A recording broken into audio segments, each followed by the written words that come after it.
Hi ELED 405 class, I'm Emily Liu, and I did my author study on Gary Soto. I just have the author flyer brought up on my screen right now. Uh, as you can see, Gary Soto was born on April 12th, 1952, to Mexican-American parents, and he was raised in Fresno, California. Um, his father died when he was just 5 in an accident. Uh, and so after that, him and his mother and brothers and his grandma had to move to kind of a rough barrio in the San Joaquin Valley. Uh, in school, Gary wasn't a very motivated student, and so he suffered kind of poor grades, but he did become interested in some literature um, near the end of his high school career. Uh, After high school, he attended California State University at Fresno, and at first he was studying geology, but decided that his real passion was in poetry after taking his first poetry writing class. He then studied poetry at the University of California, Irvine, and graduated in 1976 with his MFA. Uh, his first book was The Elements of San Joaquin, which is a collection of poems which was published in 1977. A year earlier, before it was published, he had won the United States Award at the International Poetry Forum for that collection of poetry. Uh, since then, he has written more than 30 books for students, including novels, poetry, and plays, uh, and has also written over 20 books for adults of prose and poetry. He now lives in Berkeley, California, and is a distinguished professor at the University of California, Riverside. Uh, Soto is just quite a phenomenal poet. Um, he often captures the mind of his readers and helps them to envision just the stories that he tells. Uh, he is also quite an exceptional prose writer, too, and has written several novels for children, older children, and young adults. Uh, I'll tell you about some of them today. Uh, so, he was also just very influenced by working in the agricultural fields. He started to work in the fields when he was a younger boy to help provide for his family. So that has influenced his writing a lot. Um, this can best be illustrated in The Elements of San Joaquin, which is the collection of poetry that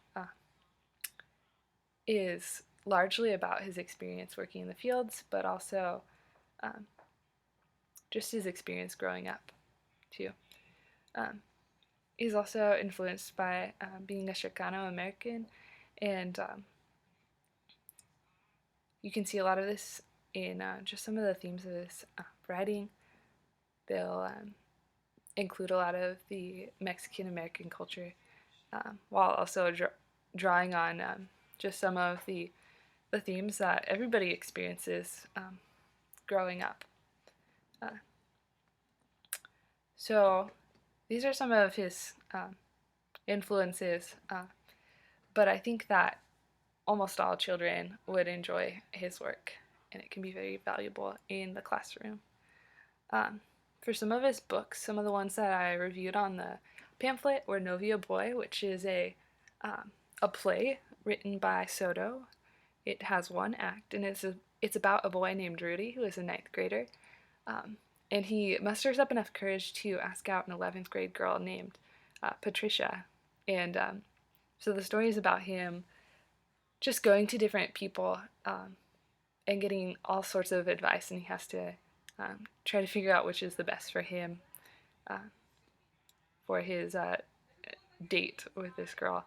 Um, and this book is really funny and enjoyable. I thought it was really funny to, so it'd probably be enjoyable for most students. And something really interesting about it is it includes a lot of Spanish words within the text, and I had to look in the glossary several times because my Spanish isn't very good. Uh, but I thought it was really neat that it included a glossary of words, so you could figure out the meaning.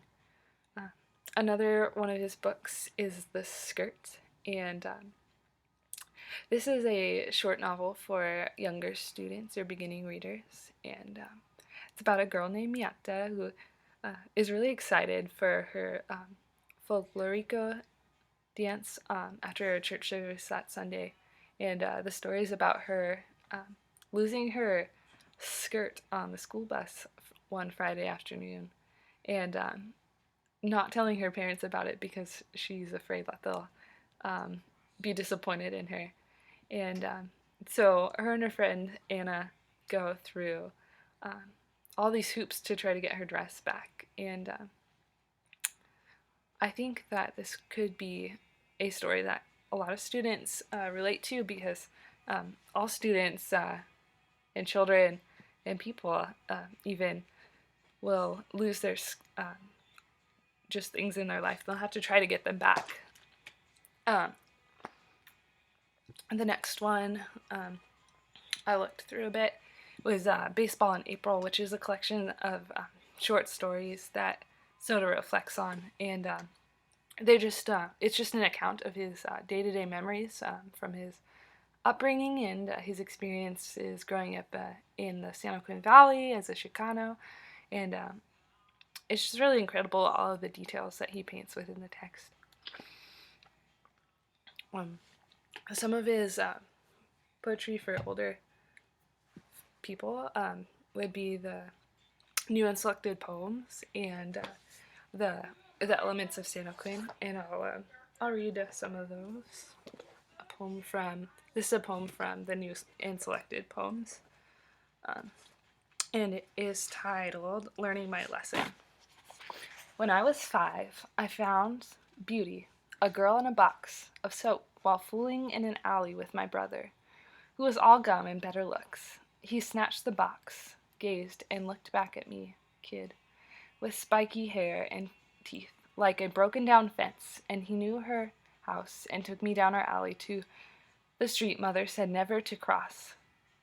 Over there, he pointed that house. I worried my brow into lines. Stacked boards, oily fields of truck parts, a warehouse slamming shut with machinery. No, sir, I said, being no one's fool, and ran away, only to return, look both ways, and cross the street. I looked back. A river of glass and bottle caps gleamed on the asphalt. The parked cars seemed far, even Rick, who was jumping in delight, singing. I was a dead boy on the floor when Mama found out. You're stupid too, I said. Turned and walked until I was lost and talking to a dog. And how did I get back? How did any of us get back when we searched for Beauty? I don't know, except days later our neighbor's cat crossed the same street and came home with a sliver, long as an evil finger, poking from its eye. Poor orange cat, it couldn't tear, blink, or close its eye and sleep, even in death. And this is another poem from Soto's book, A Fire in My Hands, and it's a book for younger students, or more intermediate probably. And this one is called CUNY Park. True Mexicans are not. Let's open our shirts and dance, a spark of heels chipping at the dusty cement. The people are shiny like the sea, turning to the clockwork of rancheras, the accordion wheezing, the drum tap of work rising and falling. Let's dance with our hats in hand. The sun is behind the trees, behind my stutter of awkward steps, with a woman who is a brilliant arc of smiles, an armful of falling water. Her skirt opens and closes. My arms know no better but to flop on their own, and we spin, dip, and laugh in each other's faces, faces that could be famous, on the coffee table of my abuelita. But Grandma's here at the park with a beer, at her feet clapping and shouting, "Dance, hijo, dance!" Laughing, I bend, slide, and throw up a great cloud of dust until this girl and I are no more. So those are some of the pieces of Gary Soto. The Western Library has a pretty big collection of his. I was able to find several books. So if you're more interested in looking into some of his works and evaluating how you think they might fit in your classrooms one day, you should check out the library and look for yourself. If you have any questions, feel free to post them on the discussion board, and I'll try to answer them the best I can. All right, thanks very much.